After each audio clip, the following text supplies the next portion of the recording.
Better. Okay. At this time, I'd like Larry Baskin to lead us in invocation, followed by the Pledge of Allegiance. You all please stand. All right, let us pray. Almighty and everlasting God, who presides over all things in heaven and earth, come and preside over these deliberations, so that those that make the decisions may be guided by your wisdom. In Jesus' name, amen. Amen. Face flag. I pledge allegiance to the flag of the United States of America and to the republic for which it stands, one nation, under God, indivisible, with liberty and justice for all.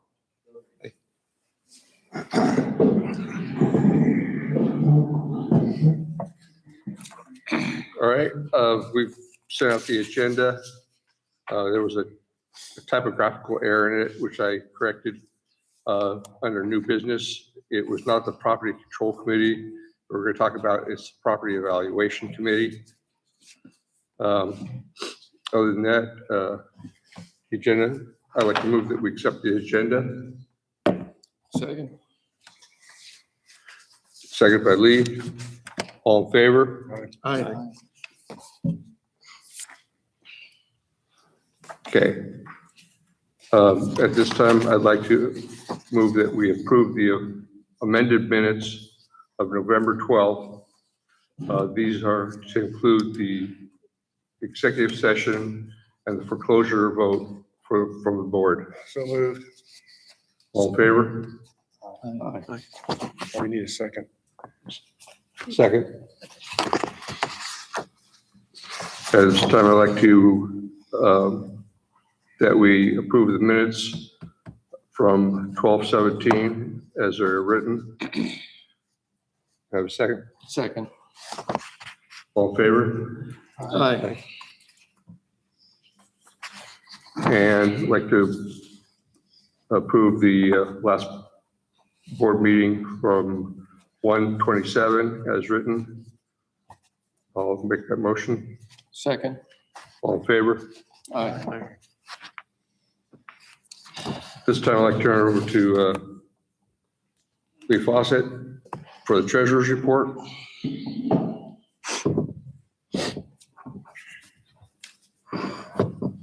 What's that out? No, that's fine. I think everybody can hear me. Yeah? Raise your hand if you cannot hear me. All right, good. All right, we got a long way to go, so I'm going to get started.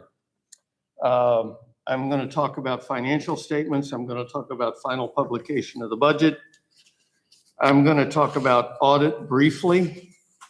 I'm going to talk about bank account structures in some detail. Most of the documents I'm going to refer to have been published previously and will be published again immediately after the conclusion of this meeting, because they are on this flash drive, which I'm going to award Jennifer right now.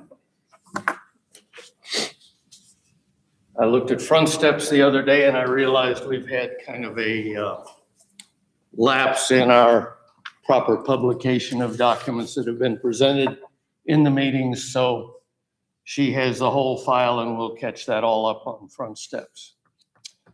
Okay, financial statements for the period ending December 31 were prepared by Troon. I always publish an excerpt from that. I don't do any transcription or any analysis, but I knock out a lot of extraneous, I think, detail and present to you the meat of the report. That was published to the community on January 25 as part of the budgeting process.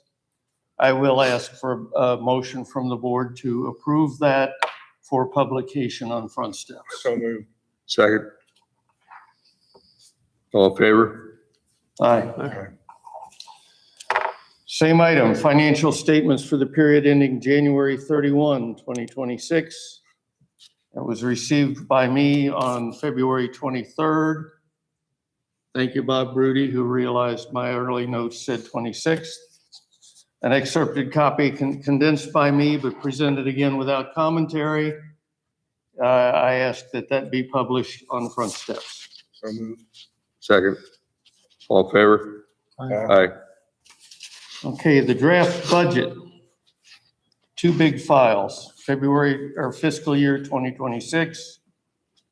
That was presented to the community on January 28th. It is presented here to the board for final approval and publication. Again, there's a draft on front steps. The difference between the draft and what will go out today, there's a typographical error corrected in the operating narrative. The spreadsheets were unaffected.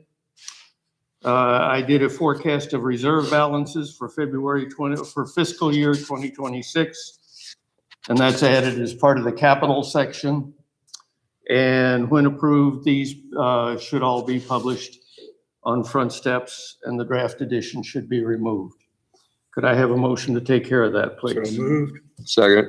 All in favor? All right. Aye.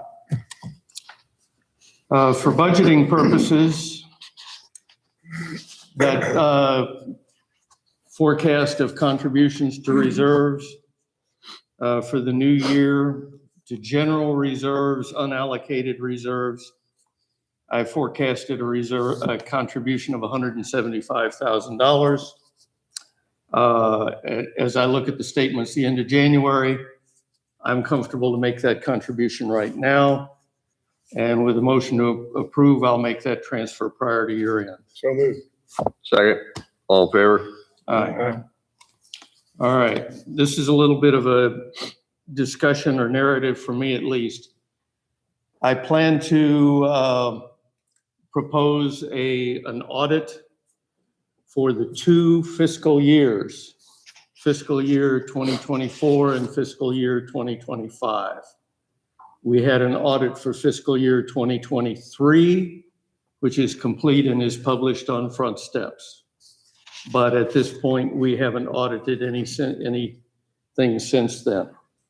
Our bylaws require an audit every 5 years, but I want to be a little extra careful with these 2 years because there were some irregularities in the first year, which we found as we worked on the budget for the new year, and they've been corrected, but I'm not sure we got everything, and we need a firm base for what we're going to take care of in the 2025 year. Can I get a clarification? Yes, sir. I just wanted a clarification that the irregularities are probably funds that were charged to a wrong account and they're going to a right account. Is that correct? That's exactly correct. Thank you. I've said that before, but that needs to be emphasized. It wasn't a shortage. It wasn't anything of that sort. It was things that ended up in the wrong place. But I want to make sure we caught it all and it's all been allocated to the right place. And it builds a firmer foundation for the year we're about to finish. The year ended 2/28/2026. That's fiscal year 2025. Contained a conversion of the software by Troon Accounting and a complete reorganization of our chart of accounts. And when I have, and that's two really, really big changes in the structure of our accounting, really big ones. And we need to back audit just to make sure we got it all straight. I'm not claiming there's anything irregular there. It's just simply, we've done two very complicated things to our books and it deserves an audit. So when I have the price of that firm, I'll request board approval to move ahead on it. I expect the total for the 2 years to be in the range of $40,000, just so you know. Okay, we requested a proposal from Wells Fargo, a separate topic. I'm going to start talking about bank account structures. We have shopped several banks for banking services that are tailored to HOAs and POAs. We found several. I won't go through the list. We've talked with a bunch of them, including everybody that we had current banking relations with. In my opinion, fewer bank accounts is always better if they actually show what you're trying to do. A, they're less work at the end of the month when you have to reconcile. B, they're less work through the month when you have to figure out where to post. And C, it's a lot easier to manage fewer bank accounts so they work in your favor. We've received discussions with, like I said, several good banks. We have an established relationship with Wells Fargo, and Wells Fargo, after several requests, finally got to the right people, and they gave us a very attractive proposal. What they proposed to us is what I call a sweep account, what they call a zero balance account. Works like this. If there's a mason jar there, and a mason jar there, and a mason jar there, and one there, and there are 14 of them across here, they would represent each of the bank accounts we have today.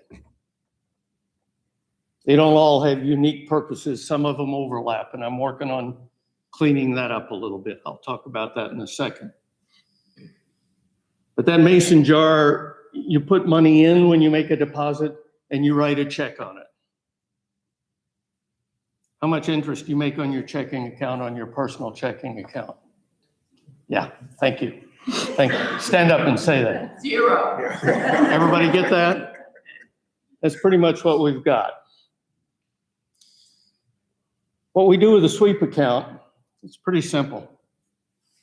And all these mason jars across the front here, at the end of the banking day, the bank that manages it comes up to each of these mason jars with a shop vac.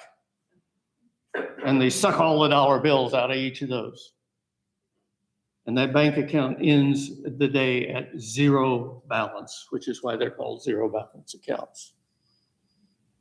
Doesn't show on your statement that way. It's just mechanics behind the scenes. Okay? Contents of that shop vac get dumped into a big bucket, which earns 3% interest annually, every dime, every day from the day it's deposited. What happens when you write a check? You write a check out of this mason jar right here. It goes out to whoever you send it to, okay? The money's still in the big tub. Doesn't show up here yet because it hasn't been presented. That person cashes it or deposits it, it gets presented back here for payment. The big bucket says, oh, you need some money? Here. Paid right out of there.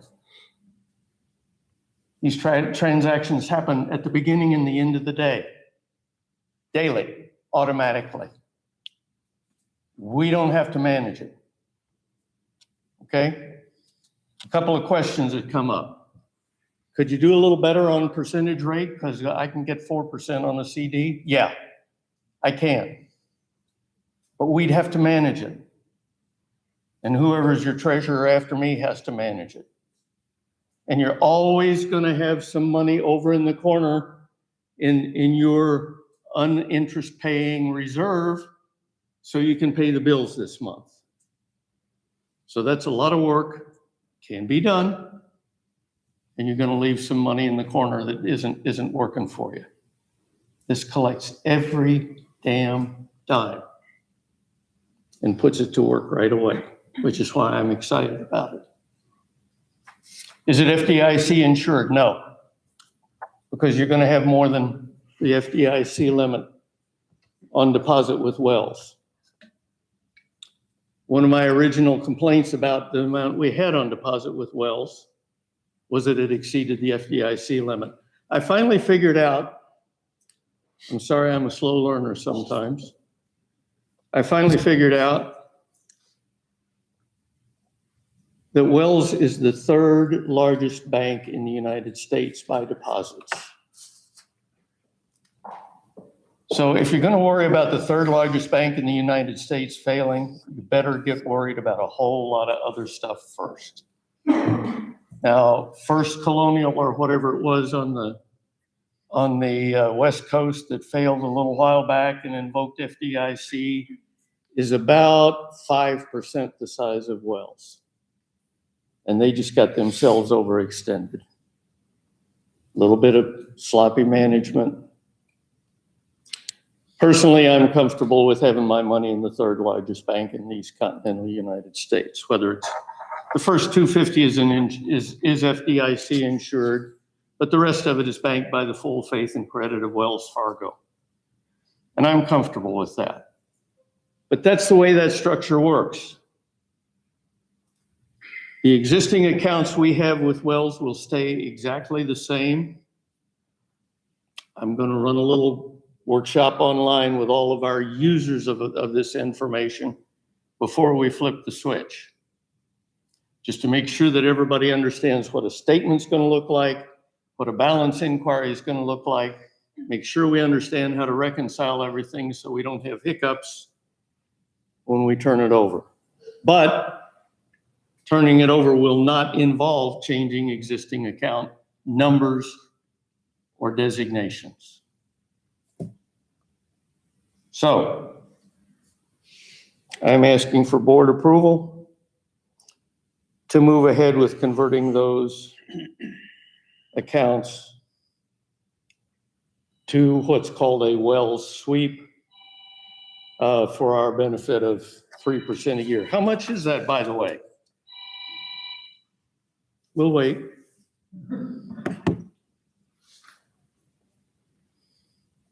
Should be about $50,000 a year. More in excess of fees paid. Are they going to charge us a fee? Yeah, it's going to run about $200 a month. Somewhere less than that. But in excess of that, we should earn about $50,000 a year. So I'd like board approval to convert all our Wells Fargo accounts to sweep. So moved. Second. All fair? Aye. Aye.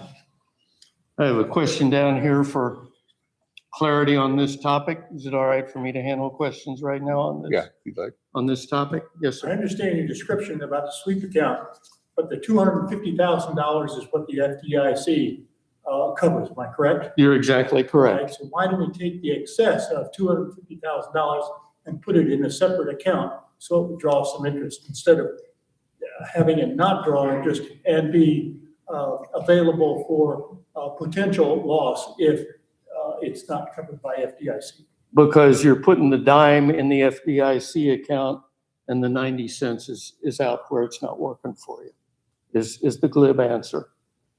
We're going to have about $4 million on deposit at our peak.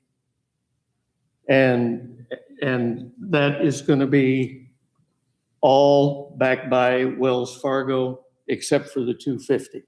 You can partition it apart. You cannot, per FDIC regulations, open 9 accounts with one bank and have them all FDIC insured. The FDIC limit applies per depositor per bank, not per account per bank. And I didn't like that very much when I learned it the first time. You're scowling at me. I scowled even bigger than that. But that's the way it applies. It's not per account per bank. Does that answer it? So why don't we take that money and put it into another bank then? Because you don't get it managed the way it needs to be managed. And I'll get into that right now. As soon as we move ahead, because we've got an open motion right now, right? I thought we voted. Pastor. Okay. We voted, right? Yeah, we voted. As I've been analyzing our accounts, I've found we have done that, exactly that in the past. The problem is those accounts don't get into the mainstream of what we're trying to do. They don't get managed by us maybe as well and as aggressively as we can. My next proposal along this line is going to be to take 2 money market accounts that we have with PNC, which together total about $95,000, close them and deposit them with Wells.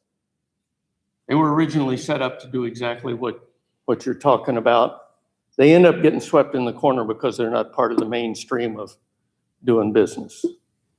And that's the why. I would love to be able to do 9 accounts with Wells at $100,000 a piece, but it just doesn't work that way. Okay, so I'm asking for approval to consolidate 2 additional bank accounts at PNC. They total about $96,498. And they really haven't had much activity except for depositing the $50 contingency collection that we got from the contingency collection last year. They're both earning 0.01% interest right now. They'll earn about 3% in the Wells account. Ask for a motion to approve, So please. moved. Second. All fair? Aye. Aye. Can I say something? Yes, sir. It looks like a lot of this we've already decided and we're just going through the motions here. The reason is that Lee has written a very concise and intelligent and thoughtful letter to us all, which we've all read. So we're understanding where he's going with this, and any questions that I had, I bothered him last night about. So it's not like we don't, we're just railroading this. We understand what we're doing here. Lee, tell them about the 5 accounts and 14 accounts and 5 banks. Yeah. Tell them about that. Yeah. Yeah. When we started, we had 14 accounts spread across 5 different banks. What I wanted to do was convert them into a sweep account like I have used in the past, which ducks the FDIC ceiling, but it doesn't really pay very much. And this turns it around and pays you a very good return. And again, if we're worried about the 3rd biggest bank in the United States going under, we really got a lot of other stuff to worry about. The mason jars, by the way, are Mike's fault. I can understand mason jars. But he understood it last night, so I thought I'd use it this morning. Okay, we talked about all right. Those are all the changes that I'm proposing for banking structure for right now. Your statements will, as they come out month to month, will begin to lose the PNC accounts. They've already showed 2 accounts, one with Coastal and one with Bank of America, which together totaled about $53,000 on deposit and were earning 0.01%. But they just been swept off into a corner because they weren't in the mainstream of our banking business. What I want to do is set this up so that it's not only easy to operate, but it's self-operating if we can. And that's what this achieves. We're going to be implementing a contract review, new topic. I'll handle questions for clarity on this topic, yeah. How is True involved in this whole banking mason jar? Troon keeps the accounts for us. They manage the accounts. They do the bookkeeping and the reconciliations, all of it. From the time a dime comes in to us, Troon handles it. I never touch a dime of our money, okay? And one exception, and that is I have signed checks for disbursement for construction of this building. But those are backed by contractor withdrawal requests, which are backed by the construction contract. Other than that, ordinary operating dimes come into Troon, they're deposited by Troon, they're maintained by Troon. Troon reconciles the accounts at month's end from the statements. I know you had some difficulty receiving the information from True. Has that been resolved? It's getting a lot better. Good. I don't think we're quite there yet, but the last one I received on the 23rd, the due date is the 20th. Yeah, almost. They took the weekend away from me, which I like to use to prepare my reports for this group, but we'll live through it. But I commented, I said, I do understand this one well enough now that I can ask a little detailed questions about this and that. So we're getting there. Thank you. I had one question over here somewhere. I was just pointing out the young lady. Oh, okay. You're welcome. Yes, sir. Why not consider say a short-term CD with some of that large amount of money that's not moving? That can absolutely be done. Needs to be managed all the time. So if that automatically redeposited back to the income, Doesn't work that way. Because you need to keep always ahead of you, how much do you need to spend this period? You can't allow those to roll over. You have to drop them down into a depository account, check the local rates, and figure out how much you need for the next month, 2 months till the next one matures. I've done exactly that for my personal account as laddered CDs. I know exactly how that works. It's not what we need here. What we need is something that runs itself per agreement. Because somebody other than me is going to do this job in the future. And I don't want to have to train them in how to do that. And a qualification for being your treasurer should not necessarily be, I've managed CD ladders in the past, my opinion. But that's the answer to why not. Okay. Any other questions on that item? I'm going to move ahead. We're going to be implementing a contract review process. I'll write a policy on this. For all capital expenses and any operating contracts where contractor labor will be used. These will be subject to an appropriation process. If the money's budgeted, it still needs an appropriation step before the contractor goes ahead. What's included in that? The final quote. How much is it going to cost? Final quote. Contractor's certificate of insurance. Contractor's business license in the state of North Carolina. And a federal Form W-9. Because we need all those to legitimately move ahead with the contractor. We're not getting that now. I didn't say that. We're not routinely presenting that with every contract that comes in.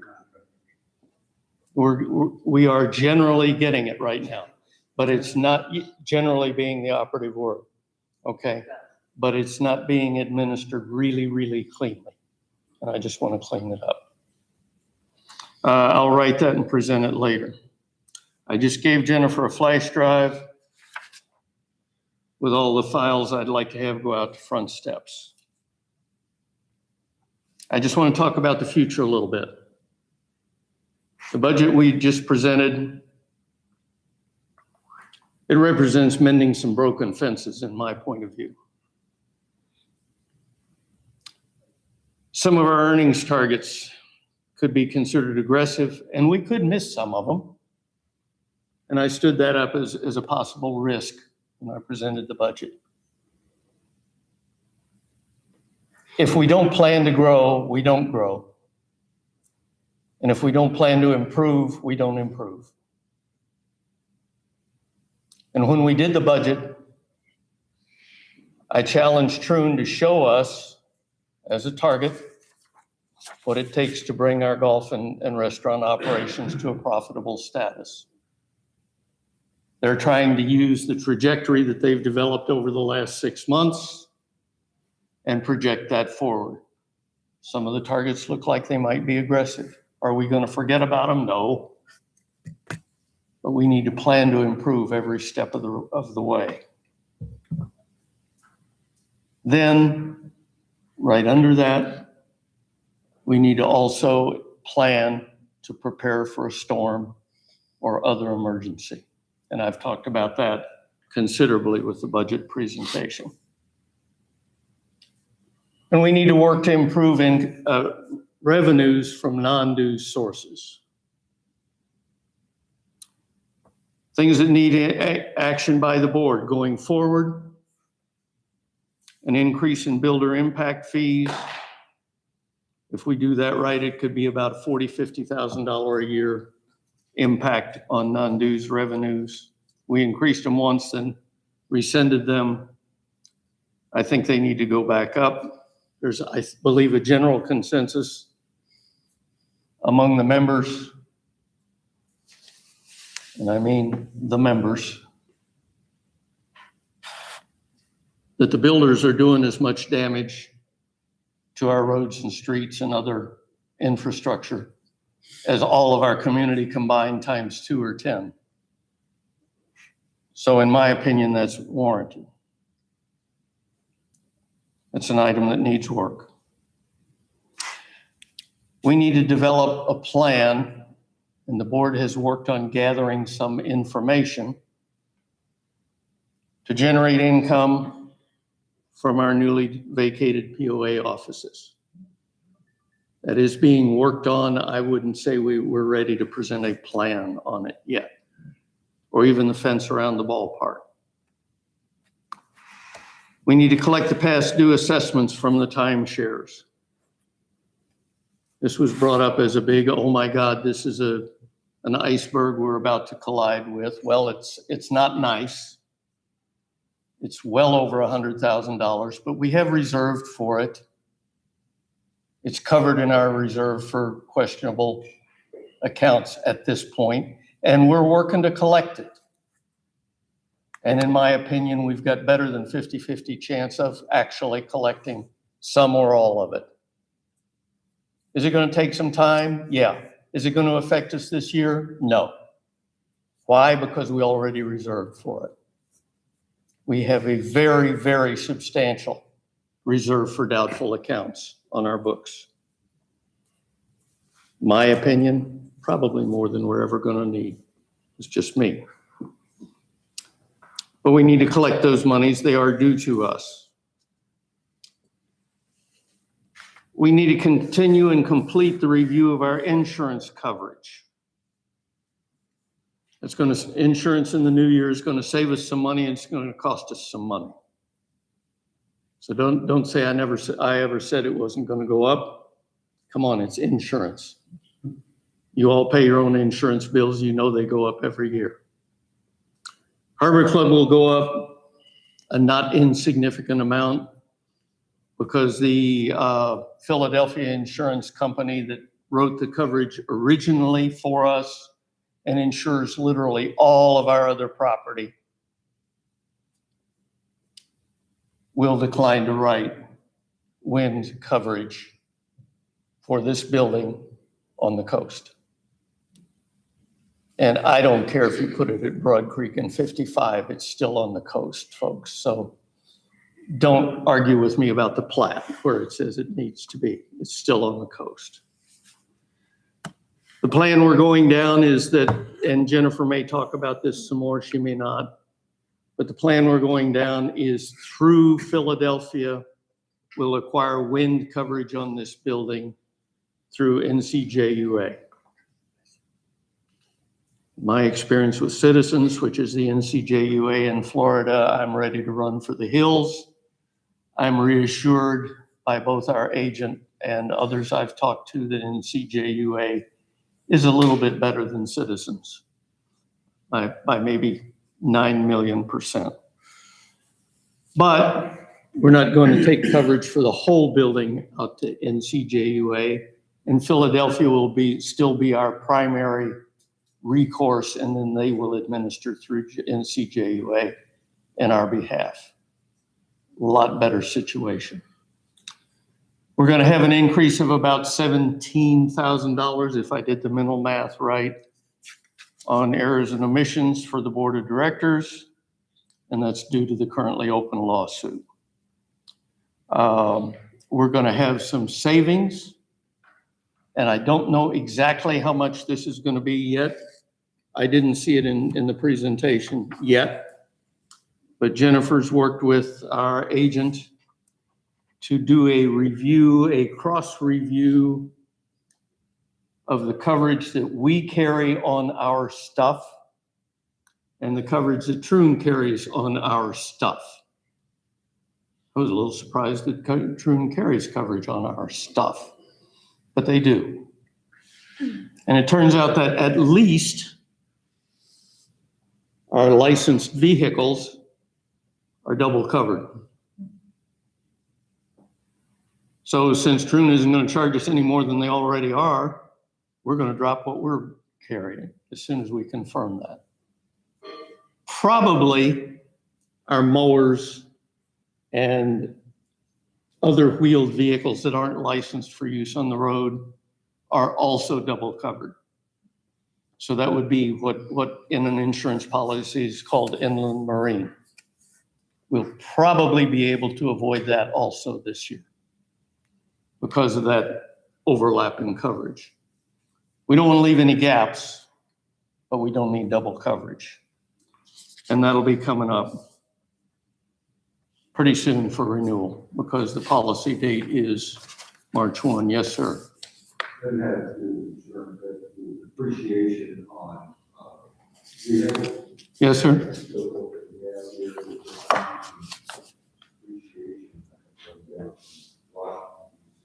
How businesses depreciate equipment Yes, sir. and so forth. Are we gonna have a positive impact, as a result of that? Are we going to have what? A positive impact as a result of that? In other words, when taxes come down and we pay whatever, that, we have a larger amount of depreciation available to us. I'm going to say I can't answer that for sure. As a guy who used to run a business myself and take advantage of what is the accountants call Section 179 in the tax code, I used to take liberal use of that, but I never bought a multi-million-dollar building either, okay? It may be to our benefit to not take the whole lump on this building, even if we can. Because right now we're paying, last year we paid that much in taxes. So you can't get them to give it back to you. We're not on withholding, we don't get a refund. Yeah, we're watching that, have been. And eagerly, but when you get down to zero, it's awfully hard to get any better. Now, what may happen, I cannot put numbers to this. I'm not a tax accountant. I refuse to try to opine on taxes. But what may happen is if we do a really good job and build up our non-dues revenues sufficiently, we may show enough profit that we actually need the depreciation credit. And that's so far off in the weeds that I'm going to stop right there unless you disagree with me. Anybody else have any questions on what we've just covered? I'm going to sit down and shut up. Thank you all. Did you want to talk about your mason jar for the lift account? Did you want to talk about your mason jar for the lift account? Oh, yeah, good. We're, in terms of account reorganizations, there will be 2 new accounts created. I know I said I don't want more, but we're going to put 2 on it at Wells. Okay. One is going to be a very special account. It's still going to participate in the sweep. Still going to be another mason jar down there in front of Don. Wake up, Don. Don is awake. Okay. I'm in rapt attention. I'm not going there. Be another mason jar way down there. What is it going to be? It's going to be a very specially constructed local deposit, local withdrawal, local check writing account for emergency response. Okay? What's an emergency response? An emergency response is when we have an emergency and we need to respond to it. Example? A hurricane is a good one. I don't know if you've ever done the aftermath of a hurricane. I've done 8. Everything stops. Traffic lights don't work. Credit card payments don't work. Email doesn't work. Cash rules. After Ian, we made phone calls on cell phones before the backup batteries for the cell towers went dead, and found 2 chainsaws that we needed. And I drove 55 miles with cash in my hand to buy 2 chainsaws. Why? Because the guy I called that says, I've got them in stock, but my credit card reader doesn't work, had no other way to accept payment. If you have a bad enough storm or a bad enough anything else, you've got to have cash here today. Period. That's what I'm talking about. That's what that account's going to be built for. And that's where that $137,000 is going to go, right there. And it's going to earn 3% every day until we use it. And that be locked in, that only the emergency would not be available for taking a percentage of that and moving it over to another account. Not without a vote of the board. Is that covered? That's as locked as it gets. All right? But it's going to be structured to be just like that. And that's the way I intend for it to be operated. And that's the way this board will approve its operation. Okay? The other account at the last maybe 2 meetings ago, the board voted to designate the proceeds from the Tunnel to Towers golf tournament to an account to ultimately build a personnel lift over at the Point Restaurant. And we're going to set another mason jar all the way down by Jennifer to accumulate that money. That'll earn 3% from the day it's deposited. It'll get $7,700 put in it on day one, because that's how much we earn from that golf tournament. And it will be set up by resolution such that if it doesn't all get used or has no activity for 3 years, it goes back to general revenues, back to your original point. So we hold 2 Tunnel to Towers golf tournaments, and then we and they have an argument and we stop doing it. We got a grace period of 3 years from that time to find another big source of income and redesignate that, but that's going to be there just for that. Okay. Do I need a motion? You're going to do it on resolutions later. Now I'll sit down and shut up. So. Jennifer, Okay, I actually have some important, sad news that a murder happened last night in Fairfield Harbor, and the media wants to come in, and it's not something that I have. Say that again? A murder happened last. Use the microphone. Microphone, please. So I'm just texting you right now, Don. That made the news this morning. Okay. It's on. try it. I'm not sure if it's on. There's a little slide button up. I did that. What, is the bottom green? Bottom is green, yeah. Working, not working, no. Okay. Before I get into the rest of my report, I just need a board agreement whether news crews can come into the harbor to cover a murder that happened last night on Barbary Coast Drive. Do we want to allow news crews in to cover this story? Well, you know me, I gotta sit and think on it for a while first. I just can't have it sprung on me and then make the decision. They're at the gate and, Okay. and Jada is wondering if we are allowing them in, so I need to let her know yes or no. I'm sorry. There's It's been published all over the news right now. there is a. That's not the same as letting the news in. Yeah, there's enough information with the news. I don't know if we can I legally just need that deny them. notice, 'cause I don't have a rule about this that I can follow. I would say at this point, I'm a no. Yeah, I don't think we need to let them in here. What are we afraid of? There are a lot of implications here. I don't think we've thought it through, but even if there is no policy, I don't see what's gained by it. I mean, if they want to meet out by the old POA offices, That's probably what they'll do. They'll just, That might be good. meet somewhere else. Yeah. They want to get in front of the house. there's no reason we need to have news vans coming through our streets and, Right. you know, Let one in, you have to let them all in. All right, let me just let them know. What was the answer? No, Answer is no, that they can film their news story outside At the this gate. point, no. at this point, no. If you let one in, you have to let them all in. Okay, So it's gonna turn into a circus. not a normal day. Okay, so I'm gonna go back to what I've got prepared for you.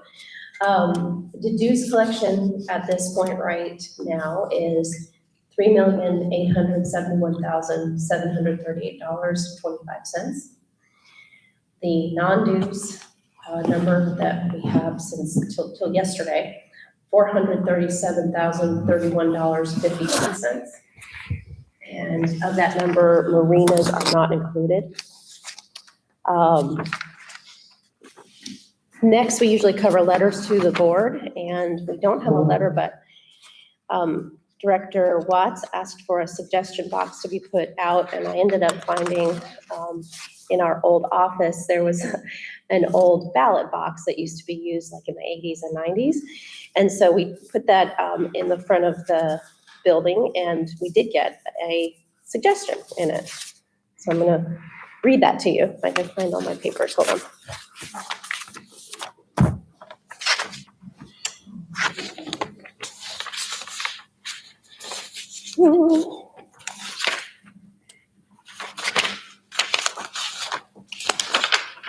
Okay. Suggestions to the FHPOA. Please stop importing non-native trees that need to be wrapped in environmentally unfriendly plastic. If they need to be wrapped, then they don't belong here. NC has some beautiful native trees. Number 2, how about making an exercise facility using the old POA building?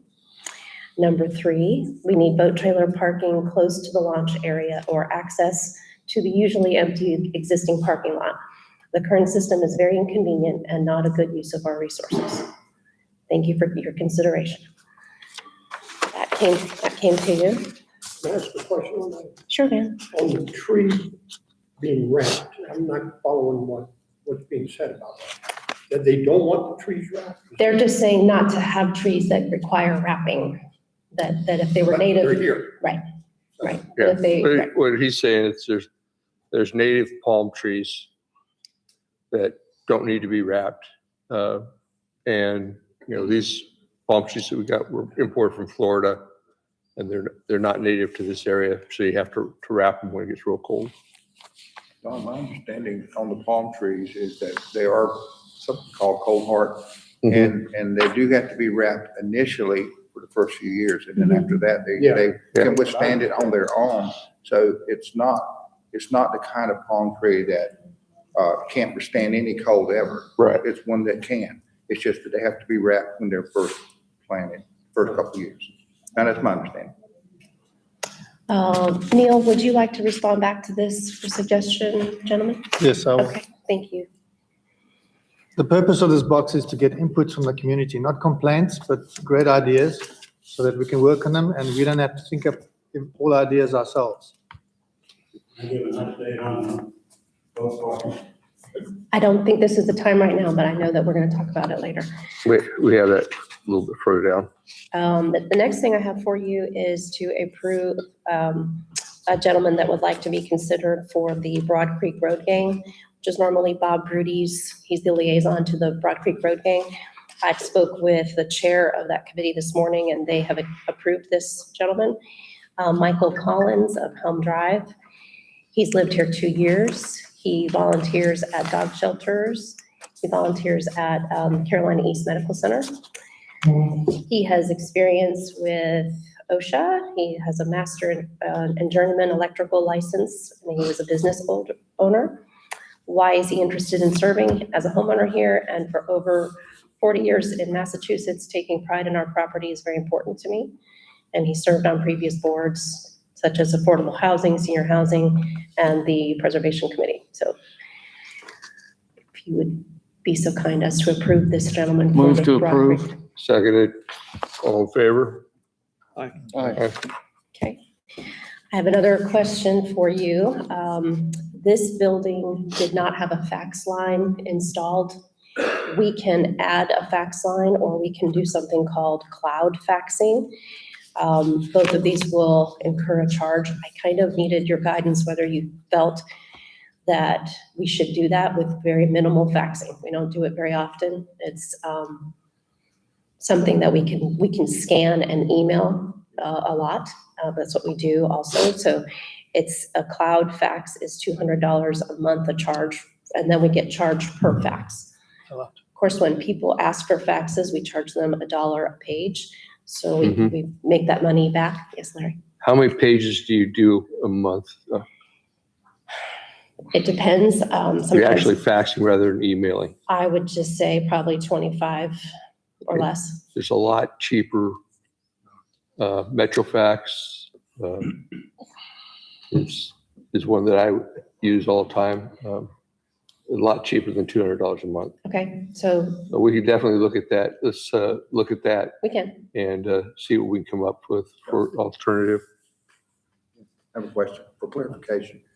What's the difference, to your understanding, between a fax line and a telephone line? Zero. Nothing? Okay. How much would an additional telephone line cost us? I have not priced that out. I just knew it would be I a mean, cost because we don't have, right now, we don't have one. We'd have to And- install it. Would that be through the same, since we're VoIP? I mean, I think if you're going to compare it, we need to compare what the cloud cost would be versus what the additional line would be, and then you Yeah. can make a reasonable decision on I was it. actually kind of How hoping many that lines are currently going into the POA office? we just have One? the voice over IP phones that we have, and then we have How many different telephone numbers do you have? One? we have 5 telephone numbers. You've got 5 different telephone numbers. Mhm.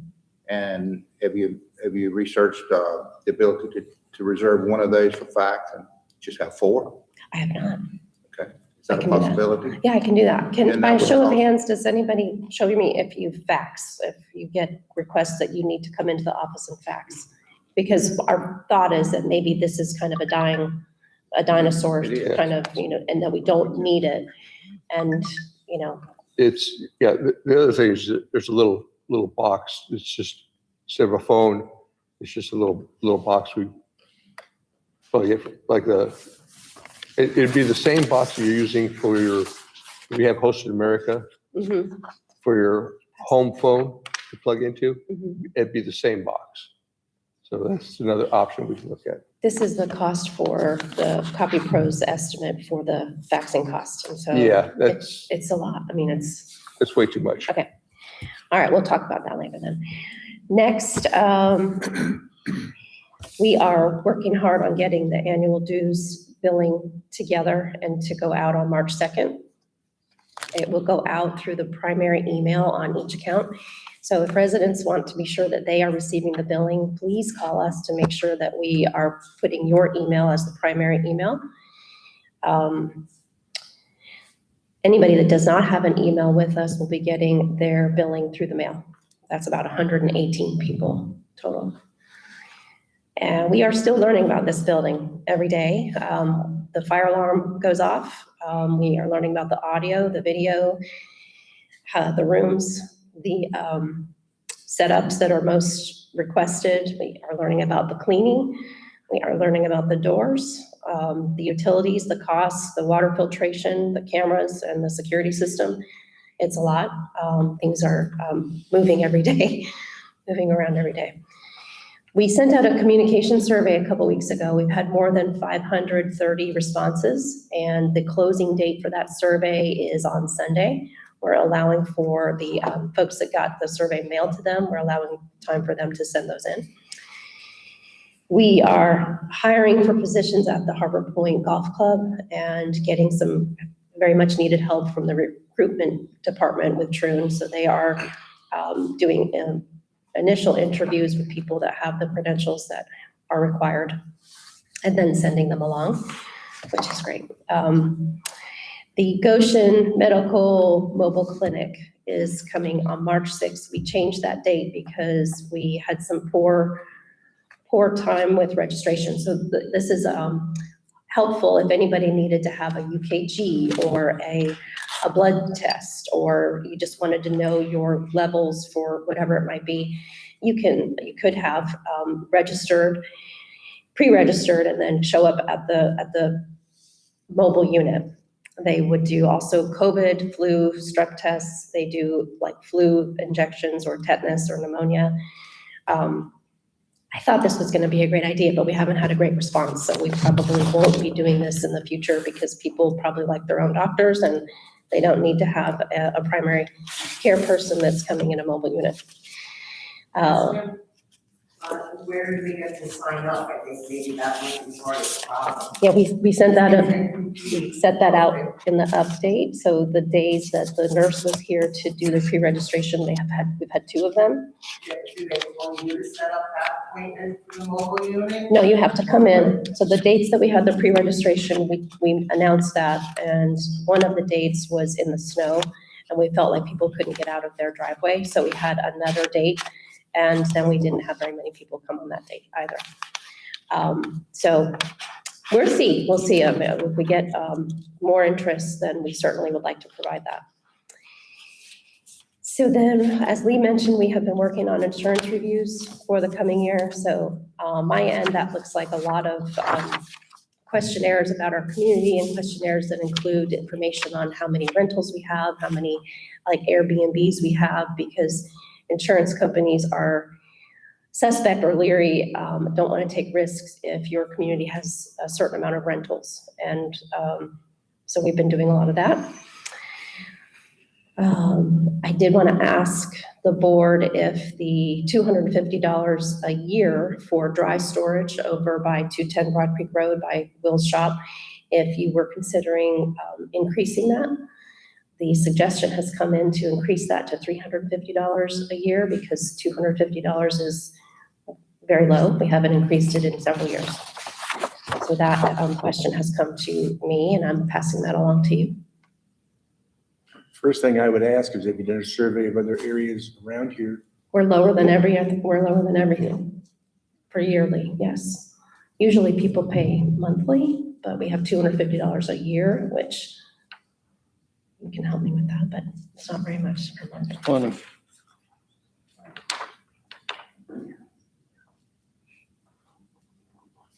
If you'd like to talk about this another time, I can get a survey. What are of we all that stuff. renting? Space for RVs, boats, and trailers. We have a very small amount of spots. We rent out space over by the community maintenance yard. I'd like to just do a survey of right around the area here, see what the local prices are. Okay. So, Okay, I think that we will be talking about this later also, but the NCDEQ permit that we had to renew was sent in January. It was received by NCDEQ, and they have sent back their response to extend the permit to 2034. The beacon is going to be delivered by volunteers late next week or early the week of March 9th. And I wanted to make sure that we give a thank you and a shout out to Bob and Chris Revick, who took on the job to be editors of the beacon. And then we have about 37 delivery volunteers that will deliver to brown boxes. If residents don't have a brown box, there will be extra copies that you can pick up at the POA office. And then we're gonna plan on sending out another survey after people have received this newer version of the beacon that's on white, kind of not cardstock or hard paper, but much nicer paper than newsprint type of paper. And it's gonna be a different kind of size, and it's very attractive and it's very bright and cheery. We've got 2 quotes for resurfacing of the tennis courts. That was supposed to be scheduled in the last year, and it did not get done. We are hoping to get that done just as soon as the weather gets good to resurface, and we'll have those quotes in hand. Marketing professionals from Troon are coming the first week in March to check out the competition and our site. They haven't been here. They work for us remotely, doing a lot of the social media and a lot of the flyers and things like that we ask them to help us with, but they're gonna be here on site to see us in person. We are in the midst of still completing the golf course paths, the paving. They have been delayed due to the weather, as you guys know. We do have tournaments coming up in March. I believe there are 3 actually booked in March at the golf course. And I wanted to update you on a little bit about violations. We have AP hearings. Lee, there goes your flash drive. Hold on. Nice to that.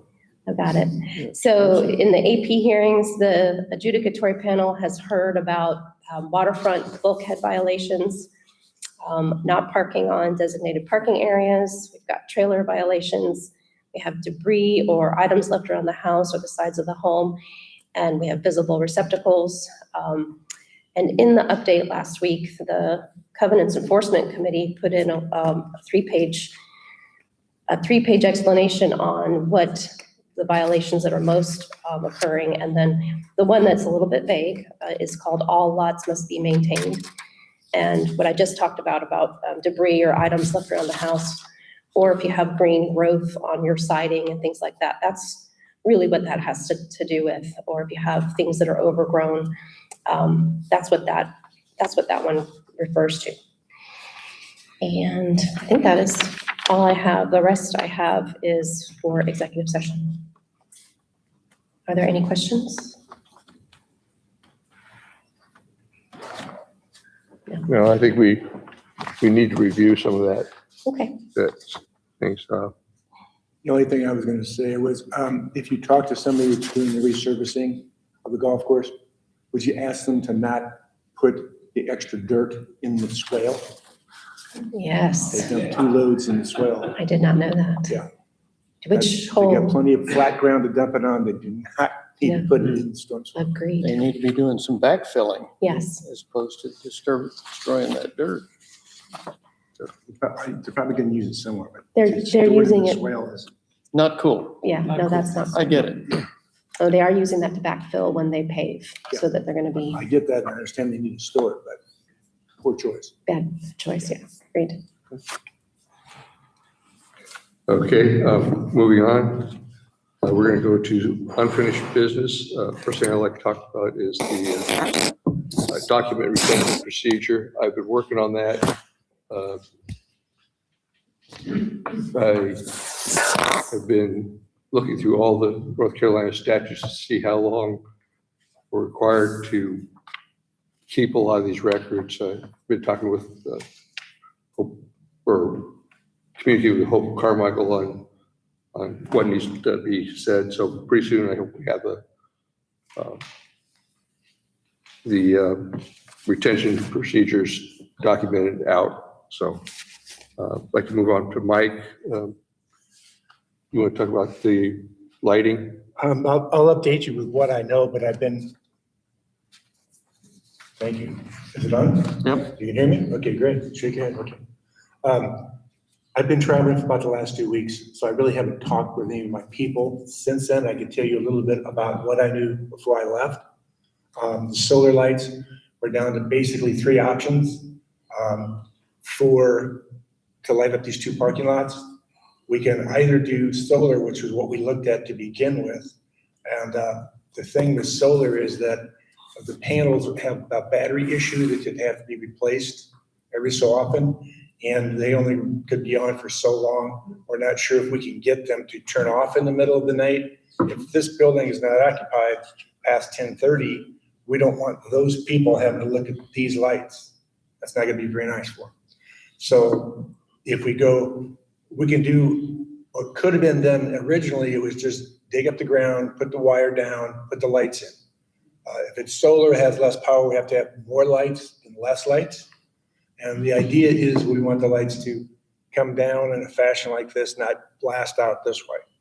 Again, we don't want our neighbors complaining about that building's so lit up, I can't, I can read the newspaper in my bedroom.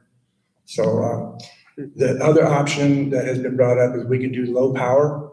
And there is a pipe in a wall back here that we can get low power through into the ground and perhaps run it underneath the driveway over there. Low power is also limits how much brightness, how much wattage you're going to deliver, and again, you may have to increase units and or go with shorter units and taller units. So there's a lot of discussion that's still going to be talked about, and before it comes to the board. But I would ask the board to be thinking about: do you want to go to a power pole out there and have Titan come in and drop maybe a separate line for this in a meter? And we're going to have to dig some things up and then be fixing, which is what I was trying to avoid by going solar, but just I'm not sure. If you guys would mull about that, think about it, and then give me an opinion on which way you'd rather go. Okay. Or avoid.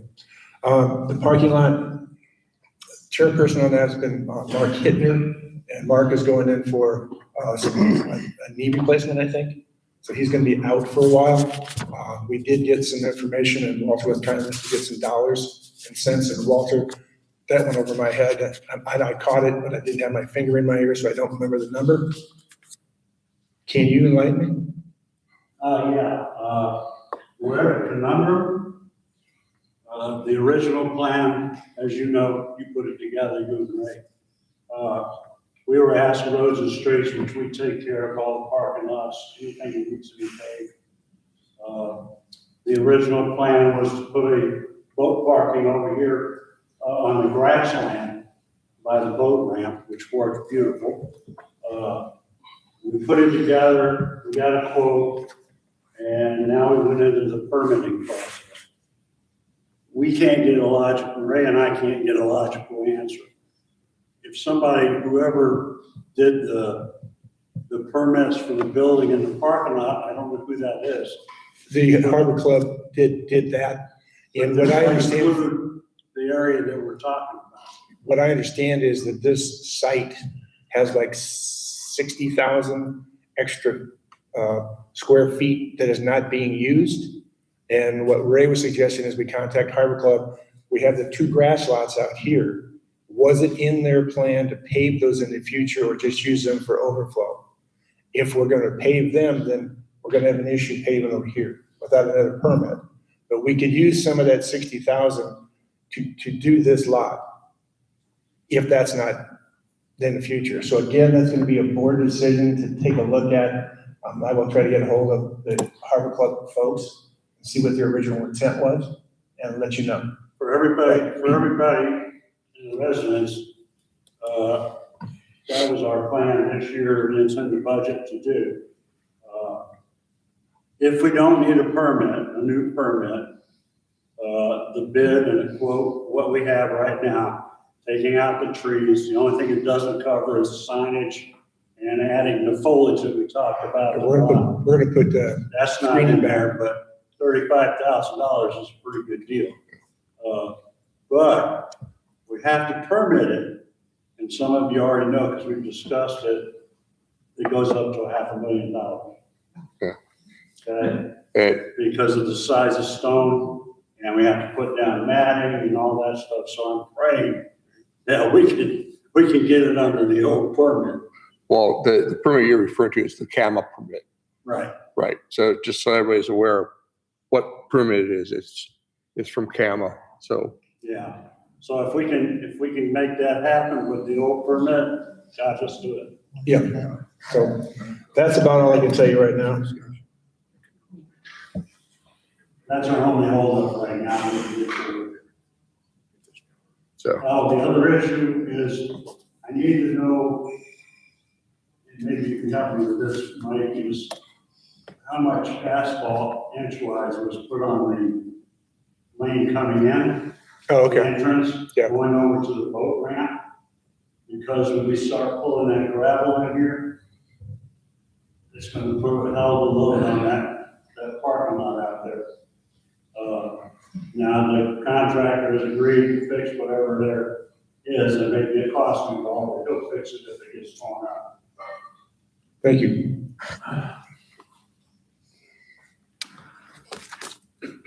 Moving on.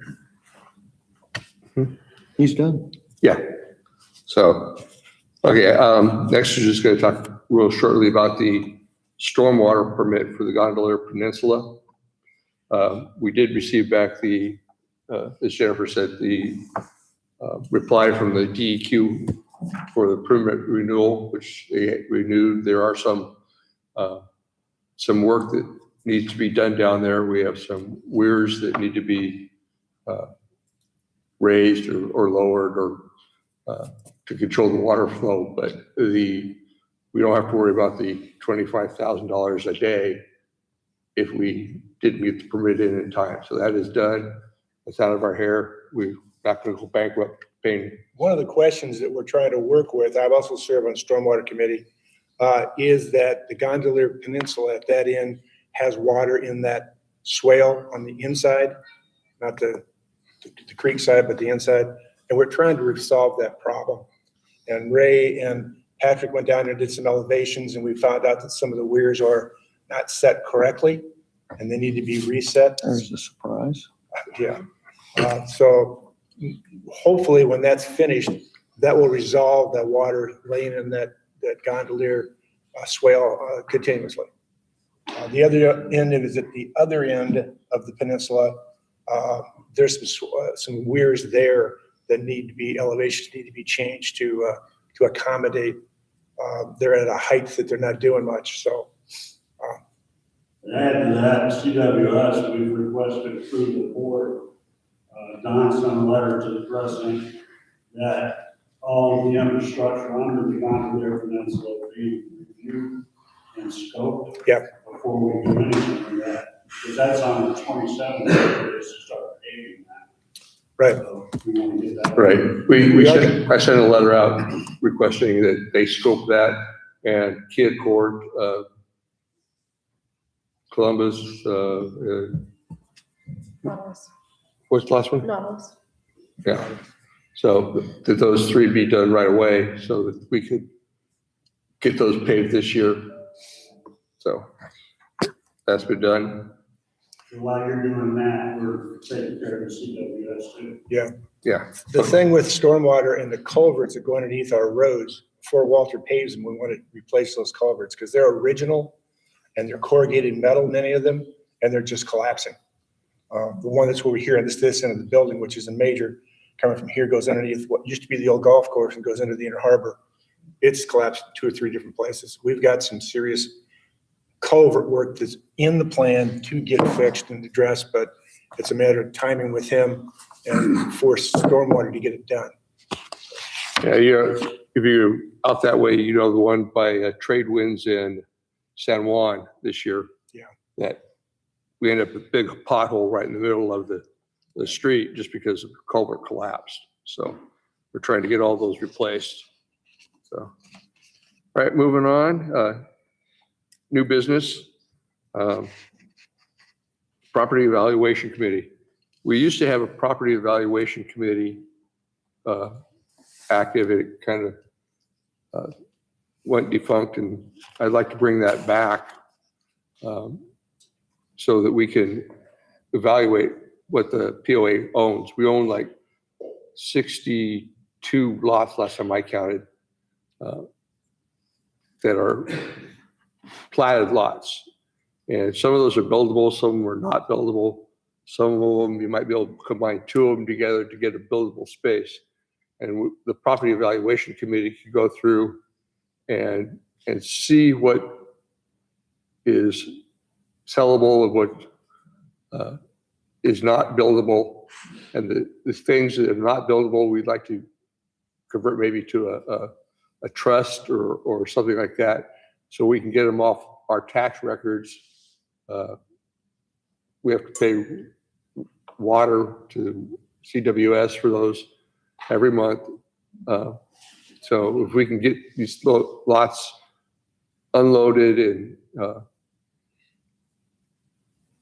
merged into one trust, we can save us some money there. So what I'd like to propose is, you have a question, Mike? Yeah, I had a short conversation with Coastal Land Trust. You all may know who they are. Next time they're in the area, they're gonna come take a look at what these lots are like to see if they would fit with them. Mhm. And what he requested was a listing of the addresses, so he can do an aerial view of it, see if they're contiguous enough to make an impact for Coastal Land Trust. We would give it to them and it would come off the actuals. Books, yeah. The other thing is, Ray Redness has been looking at the lots and seeing where they fall in the peninsula wetlands area. And I think he's got a lot of that mapped out. So, Yeah, the other thing that we need with stormwater is we need a lot at that end of Caracara and that end of Caracara to get back to the major swale that's behind that whole length from Broad Creek Road all the way to the Inner Harbor. There's a swale back there and it's full of stuff, full of dumped things and trees growing like this. They're this big that haven't been cleared in 40 years. yeah. And some of At that's, some point, we're gonna have to get there, but to get to that, we're thinking about maybe identifying lots that we can trade with people that they own, that they may just be sitting on, and maybe they're not gonna build now. We could trade a lot, one of these buildable lots for one of those lots, because we're gonna need to own those lots to get back there when we clear that swale out. yeah. Now, I did send out the charter to all the board members. I think the charter needs to be updated. I've been working on that. At this point, what I'd like to do is, if nobody has any objections, start taking applications for members for the charter committee. And we'll put something out in the update for members. What we're looking for is people, first of all, you can't have a conflict of interest in here. That's, if you're a realtor, you can't really be selling real estate in Craven County. That's a conflict of interest. But if you are just doing referrals and things like that, that's probably acceptable. We really like those type of people that have real estate knowledge and that survey knowledge. If you know anybody who has survey knowledge, we like people like that on the board, because we got to work with CAMA to see what are the wetlands and things like that. So if anybody's interested in working on the property evaluation committee, please put in a application, and we'd like to get that committee started up again. Any questions on that? Are there actually two tasks here? I see it as two tasks. One is to figure out which lots we don't consider buildable. But the other is to isolate those that we do consider buildable, figure out what a reasonable price is, and get going on selling them. Correct. I'd like to be sure we maintain focus on both of those issues. Yes, it's two issues. One is to segregate the lots that are not buildable from the ones that are buildable. And the ones that are buildable, let's get them off our books so we can get some income from them. And Let's get going on selling the ones that can be sold. Ray was pretty clear about defining lots as not buildable. His interpretation of the CAMA rules is that everything is buildable, but you have to Absolutely. take remediation. And it's the cost of that remediation, what will not be allowed by CAMA, whether it's ideal. Or even, correct. you know, If it's plotted, it is technically buildable. correct. So now whether you have to spend $200,000 to make it buildable, that kind of defeats the purpose. That's something we don't want to be in the business of, trying to get these lots into a buildable state. So Yes. We don't. And probably the owners don't either. Yeah, I No, the mean, owners wouldn't do so that. at a point, you're gonna have to just say that that's a write-off. We can't, technically, you can build on it, but Remediation would be. yeah, remediation of it is not going to be feasible. So Hmm. that's where we need the property evaluation to come in and say, we need to get rid of these and these put in the trust or something. So, all right. Lee, I think we covered all these other Resolution. items under We did. your treasurer's report. As far as I'm concerned, we can move ahead Okay. unless you need an official vote to approve the resolutions. Yeah, let's take an official vote. Let's see, I got the resolutions here.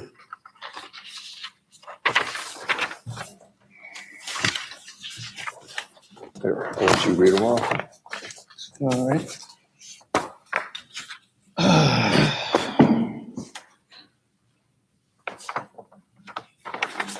All right, this is the resolution to create the personnel lift for the Point Restaurant. Whereas the board wishes to provide support to the Harbor Point Golf Club and Tunnel to Towers organization, the board has previously voted to donate the proceeds from the Tunnel to Towers golf tournament to a fund which will provide personnel lifts for the Point Restaurant. Singular or plural, optional on lift. The treasurer is authorized to open a new interest-bearing designated depository account specifically for funds collected and/or donated for this cause. Anybody wants to put a couple of $1,000s in additional, we'll accept check or credit card. No problem, and we won't even charge you the 3%. Treasurer's we will do that, right, Jennifer? In a heartbeat. Treasurer is authorized to deposit any additional funds collected at future such events as designated by the board. Treasurer is authorized to close said account and return all funds to general funds if 3 years elapse without additional donations. I talked about that earlier. Treasurer is authorized to disburse funds from this account in order to fund the construction of personnel lift or lifts for the Point Restaurant as approved by the board. Treasurer, me, or the president, Don Moore, is authorized signatory for this account. Resolved that resolution 2026, this one, was adopted on February 2025 by the Fhpoa Board of Directors. I so move. Second, all in favor? Aye. Aye. Next one, authorization for me to create an emergency response fund. The board has voted in its 2026 budget to create an emergency response fund specifically designated to facilitate funding in case of an emergency. Treasurer is authorized to open a new interest-bearing account with local check writing and local deposit withdrawal capabilities for depositing those funds. The treasurer, me, or the president, Don Moore, is authorized as signatory for the account. Resolved that resolution 2026-06 was adopted February 25 by the Fhpoa Board of Directors. I so move. Second. All in favor? Aye. This is a lot of steps, but they need to be segregated appropriately. And in the minutes, yeah. But also as a resolution because this guides forward usage for these accounts. Let's see. Authorization for signatory for PNC bank accounts.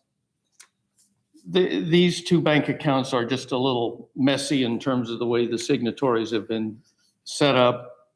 I just want to clarify it for the bank's purposes, basically. So the treasurer, Wallace Lee Fawcett, is designated to be a signatory for all Fairfield Harbor accounts at PNC Bank, specifically accounts ending in 6676 and account ending in 7676, figure that one out, with an account balance total of $96,000. Resolved that 2026-07 was adopted on February 25th by the FHPOA Board of Directors. I so move. Second. All in favor? Aye. Here comes the next step with PNC, authorization to close all accounts at PNC Bank. Board wishes to consolidate banking accounts to achieve competitive rate of return on deposited funds and simplify bookkeeping for the POA. Therefore, the treasurer, me, is authorized to close or direct to be closed, because I may need to go back through Troon to close these accounts, depending on how PNC decides they're set up. All accounts currently held at PNC Bank and deposit them so as to achieve a competitive rate of return on deposited funds, consistent with simplifying management and accounting for said funds. Resolved that 2026-08 was adopted today by the Board of Directors. So moved. Second. Last, All in favor? aye. Last one, and I get to sit down and shut up again. Authorization to instruct Wells Fargo to convert all existing and any new accounts at Wells Fargo to their title is Wells Sweep structure. Board wishes to improve the rate of return on deposited cash and simplify the deposit structure for the POA. Treasurer, me, is instructed to convert all existing and any new accounts at Wells Fargo to a Wells Sweep structure. Resolved, the 2026-09 was adopted today by the Board of Directors. I so move. Second. All in favor? Aye. Before you sit down, Sign you these. have on this new business here, vote to approve the final annual budget. I asked for that vote when I did my presentation. Okay, great. As long as we got it done, I can check it off. All right. Thank you. I did already. Okay, Somebody's keeping score. that brings us down to the last item there. At this point, we'd like to open for any questions you may have in regards to the items that were presented today. Are there any questions? Go ahead. Paterno, 810 Home Drive.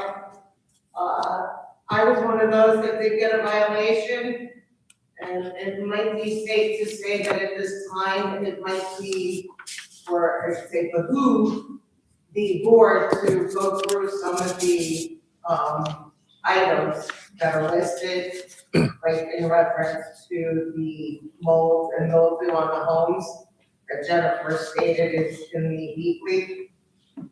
As a lot of people are getting these violations and it's winter.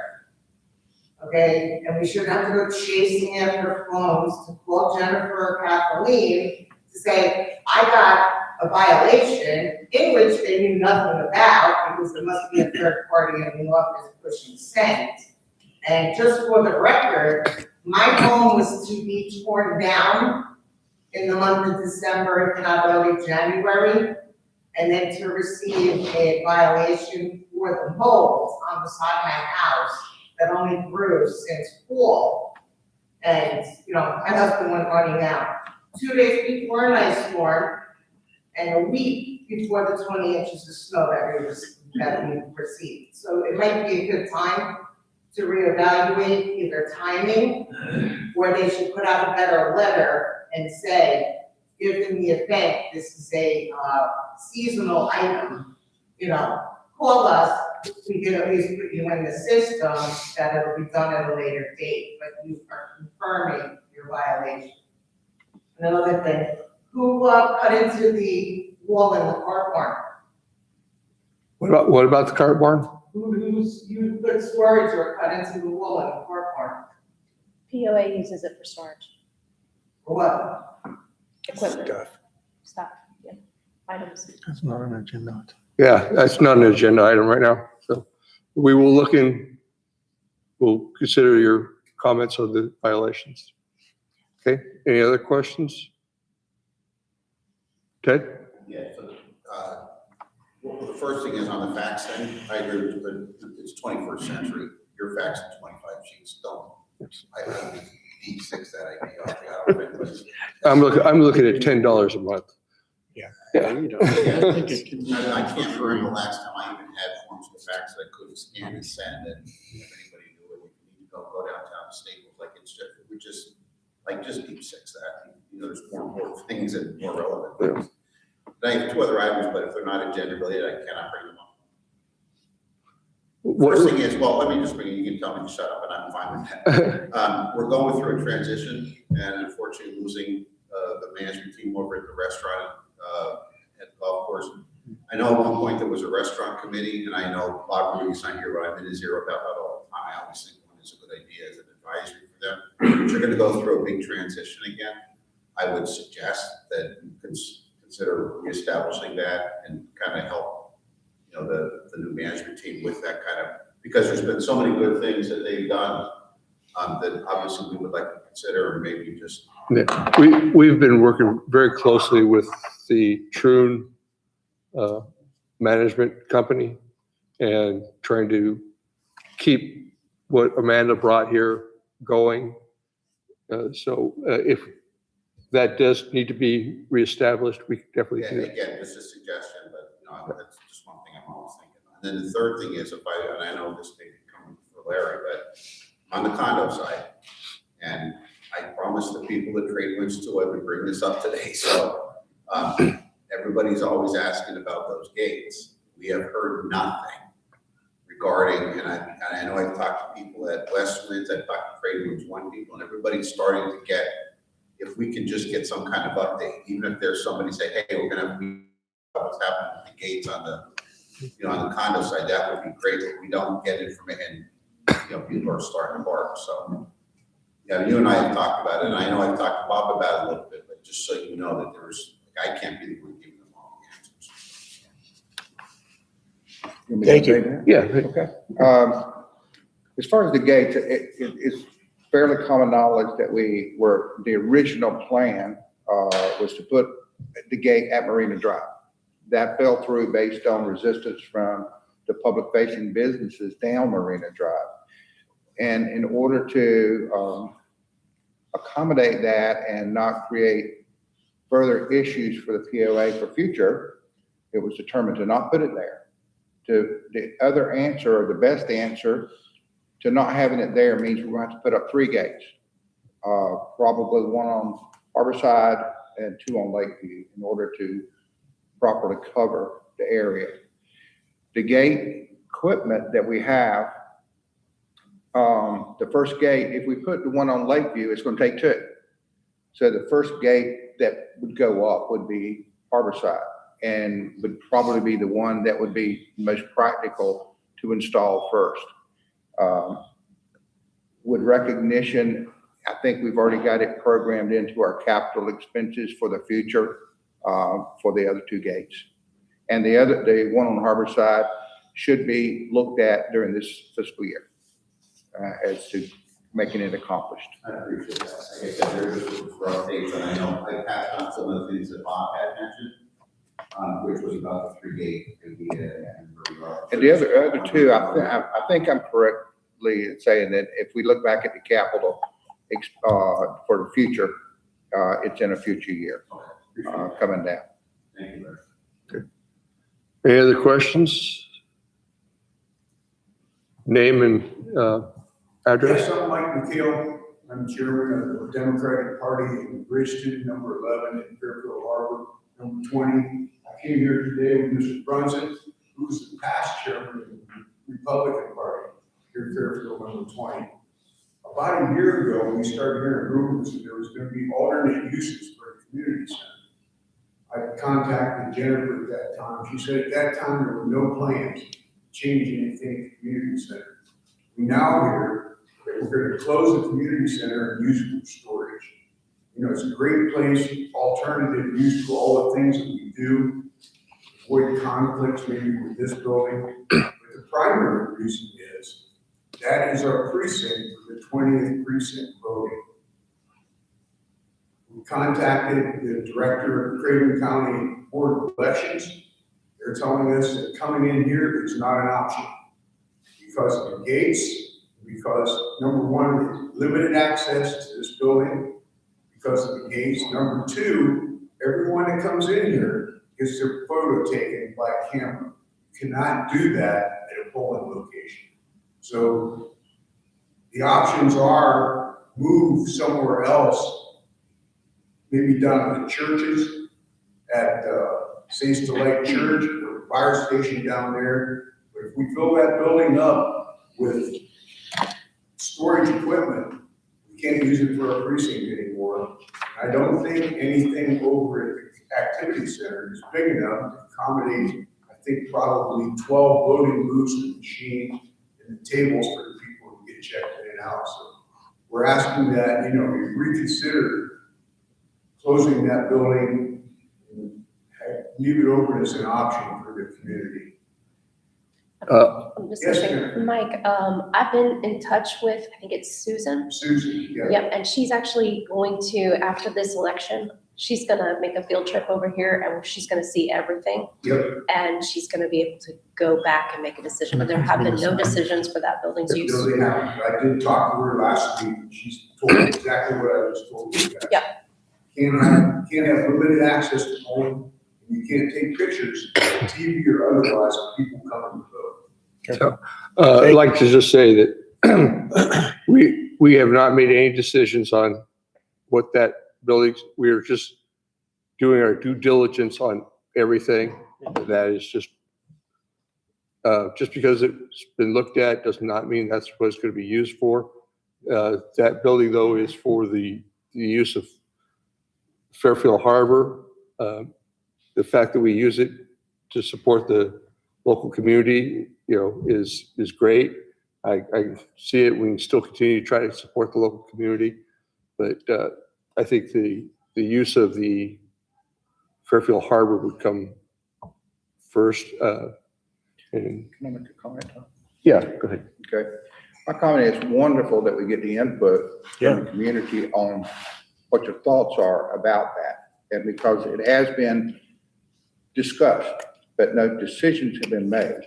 But based on your input, I can assure you that no decision will ever be made by the board, at least from my perspective, that will prevent or put us in a situation that we're doing something that's not appropriate or not legal.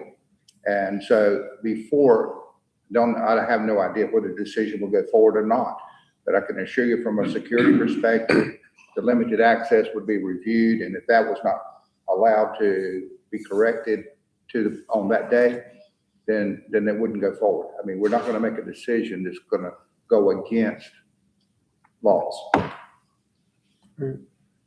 I think part of what you're talking about is, you know, where the Hosted America, they took the trees down and made that lot behind the parking lot at the community center. You know what I'm talking about? It's that fenced in area. As I understand it, the past board had the agreement with Hosted America that would come back to the POA after they were done with it. And the plan going forward was to put up like about a $400,000 building to get Will out of the flood zone that he's in so he can get his equipment inside and store it there. So as we were talking about possibilities, one of the things that came up was, what if Will used the community center? Would it be big enough for him to get his equipment inside if he put doors on the back end of the building? He has looked at it and said, I think I can make that work if he puts some sheds on the outside to store other things. So the board's going to have to think about it, get input from the community about not spending $400,000 for a new building so we can put equipment in it and use the one that we have that's existing. Go ahead, Ron. Hey. Ron, if you could My question is on the maintenance equipment and current maintenance sheds that are in that location down there. Are those sheds too permanent to be moved to the Chamberlain lot versus building a $400,000 building? Yeah, and go ahead and state your name just for the. Ron Brunson, 108. Okay, great. Ron, basically that building is falling apart down there. It's rotted all around the bottom from previous floods. It could not be moved. It's a.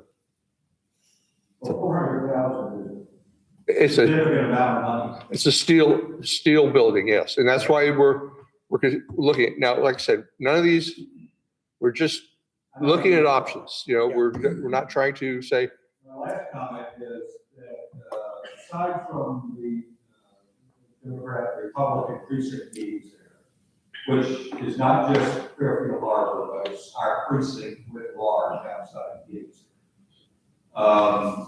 And having our precinct meetings here with the gated community kind of precludes for people from outside Wellwood, Bridgeton, and so forth from coming in and participating in our meetings. That facility, as you know, is also used for Red Cross blood donations. And I don't know what other organizations inside or outside Fairfield Harbor have included people from outside the gate. yes, Okay, so, you know, any decision on, you know, moving maintenance equipment, storage sheds, whatever it may have to be inside the existing thing is gonna affect a lot of people. And again, does this room have cameras in it? Or is it just the entry? This room does This not have room does cameras. not have a camera. What, I don't know how many cameras are in this thing, but point made by Mike on the cameras and photos.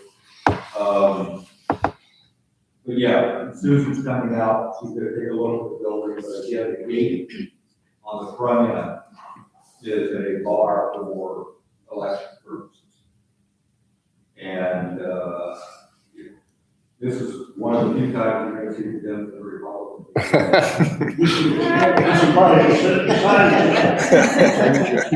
Yeah. You could pay for it. So anyway, that's. yeah, no, the use of that building has not been determined yet. You know, people have asked to make a gym down there. Whatever, the fire station will still remain the fire station, so that could be still used maybe if we convert that other half to a other usage, the fire station could still be used for voting. So if we can get the concerns that you have submitted to us in writing, by email or whatever method, then when we do review it, we'll make sure that's covered. I can promise you we will not move forward if we can't make an arrangement to accommodate everything that's gonna be impacted by moving forward on any particular item. I'm not saying which direction we're going, I have no idea. Yeah.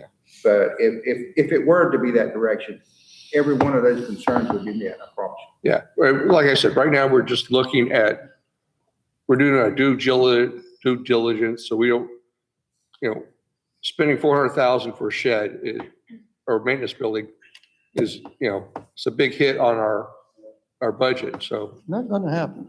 Yeah, I said it. Just one of the issues is the nature of bipartisan participation. Alan Merrick, the secretary of the Republican Party,